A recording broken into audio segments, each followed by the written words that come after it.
on va voir pour faire ce qu'on appelle la couture en zigzag. Donc la couture en zigzag, on va prendre nos morceaux d'élastique, nos panneaux d'élastique, on a coupé les marges, d'accord? Donc on a enlevé les marges et on va venir piquer en zigzag à chaque fois.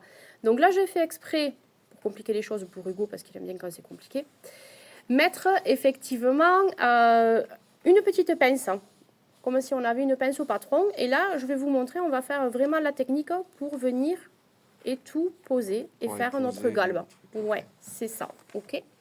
Donc, on va régler d'abord notre machine pour savoir la largeur, etc., le zigzag qu'on va faire. Donc, on fait le réglage de notre machine. Ça bien.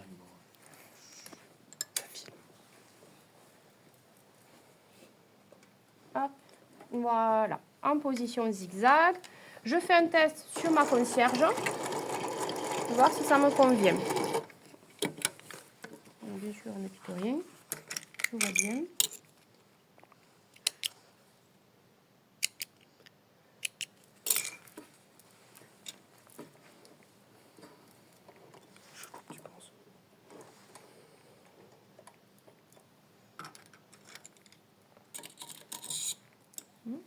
Vous pouvez mettre pause.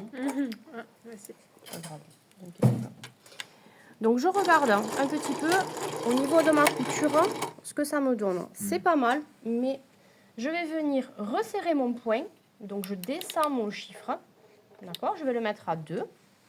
Et je vais aussi peut-être, pour que ce soit plus facile, augmenter la largeur du point. On teste. C'est mieux. Ouais. Vous voyez la différence? Voilà, maintenant que j'ai réglé avec ma concierge tout ça, je vais venir tout simplement attraper et piquer. Donc, pour arriver à mettre ce qu'il faut, je regarde toujours d'avoir, justement, elle est dure celle-là, là.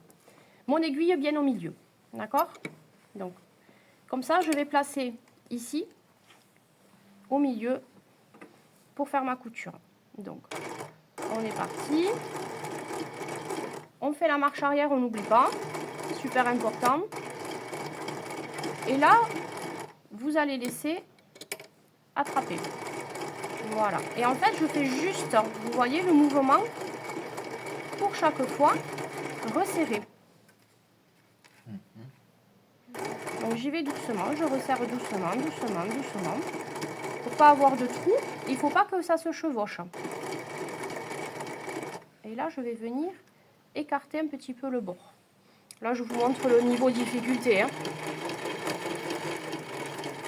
avec une pince. Pourquoi on écarte le bord?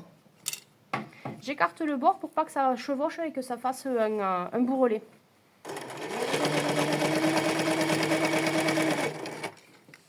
Voilà.